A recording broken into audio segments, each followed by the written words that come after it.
I'm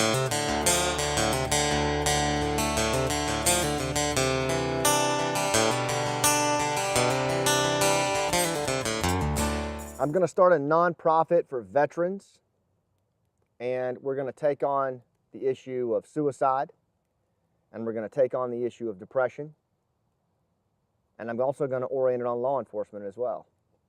This is what one of my coaching students in my Pathfinder program, Dan, proudly proclaimed at our last Spartans Rising meeting. And when you know what Dan's been through in his life, this is a guy that has given all of himself to the service of this nation. He has served in combat as an infantryman. He served as a law enforcement officer.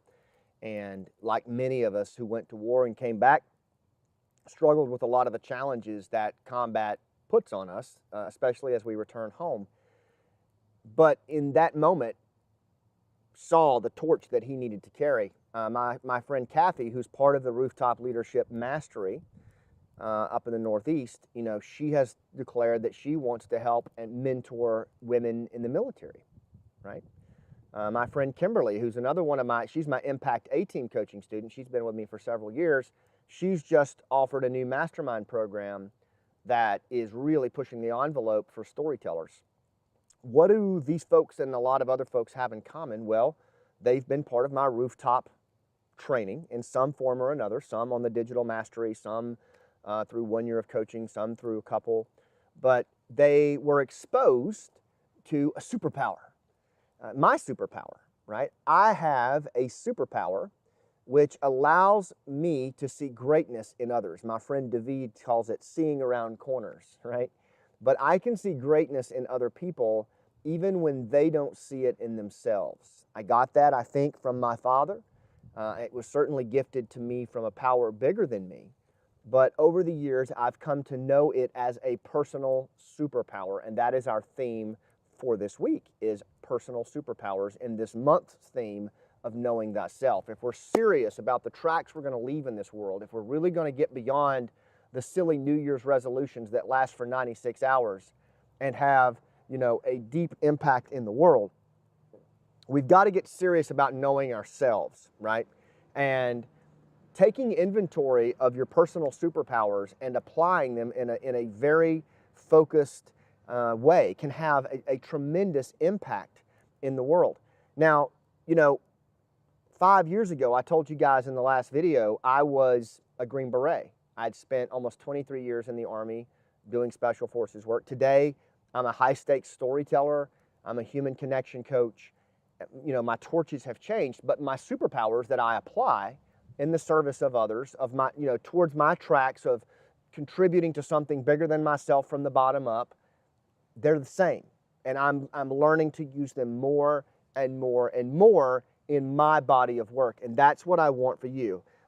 How do I define a personal superpower? It's those traits and characteristics that you can bring to bear externally that add value to the lives of others.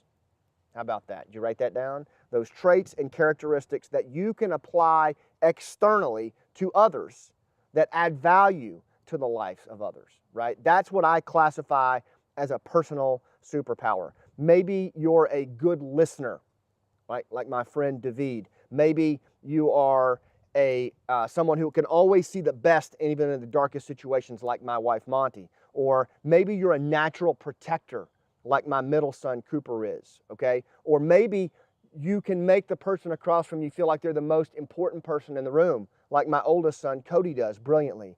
Or maybe you can just make another person laugh when they need to laugh the most, like my little boy Braden can do. Little boy, he's going to kill me for saying that, Wes.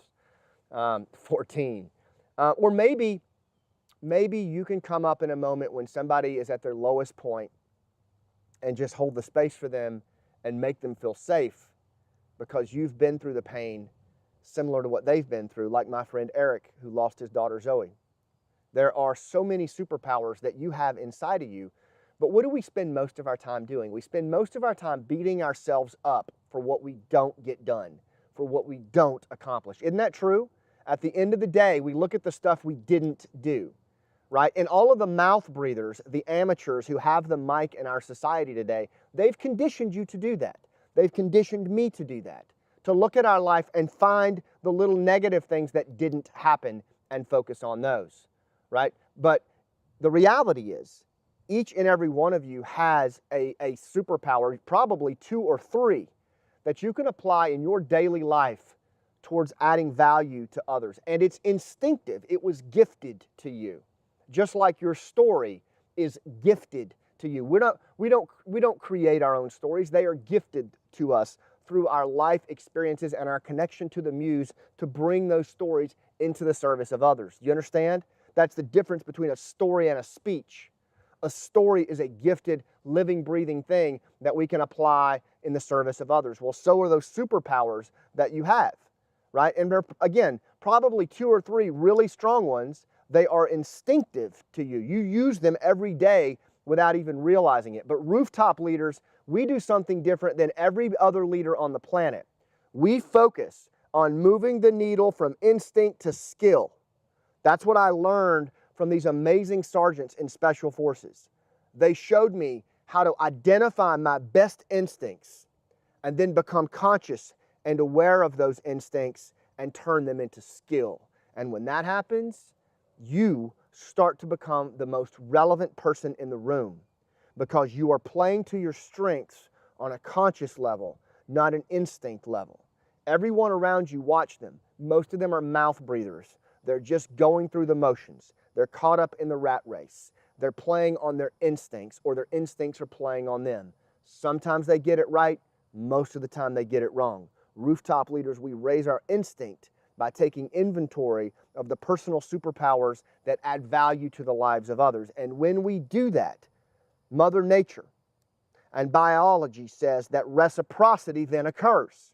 When we add value to the lives of others, what do they do for us? They want to add value to us. Empathy, reciprocity, oxytocin, it's how we're wired, right? This works in life and death. It works in life and business. So I encourage you to pay really close attention to this and start to turn instinct into skill with these superpowers. You want to move the needle, right? Because what does it mean to you in the end? Well, what it means is an exponential growth in your return on the investment for doing this. Whether you are Dan, who's starting a nonprofit, or Kathy, who is mentoring female veterans, or whether you're Kimberly, who's actually doing a for-profit thing to offer a new mastermind, you're going to see an exponential growth in the people who invest in you, who buy from you, who follow you, who believe in you because of the application of your superpower toward their life. No one does this. Trust me. It's the secret sauce of leadership and creating impact. Now, here's the key. Most people, when they offer their services and their products, even if it's a nonprofit, they portray themselves as the hero in the hero's journey. Donald Miller talks about this in his book, Story Brand. That's not what people respond to. You want to make the listener, the customer, the client, your child, the hero in the story. You are the guide. You are Yoda. You are Obi-Wan Kenobi. You're Mr. Miyagi. Wax on, wax off, right? You apply those superpowers to the journey of the hero whom you serve. Are you tracking with me? Because if you will do that, you will elicit a level of reciprocity that is off the charts, as long as it's authentic and true. My homework to you is very simple. What are your superpowers? If you don't know what they are, ask your significant other, ask someone close to you. I promise you they'll tell you what they are, right? And again, like mine is I can see the greatness in other people. I can tell stories that hold people's attention. I can hold space for people so they feel safe and they can grow and see what's possible for their lives like Dan did. Those are mine, and I'm learning more. We're gifted these. That's not arrogance, but we got to be clear on them, and we've got to start to uncover them and become conscious of them. When we do, the game starts to change, and you truly do start to become a rooftop leader. So that's your homework for this week. Identify your superpowers.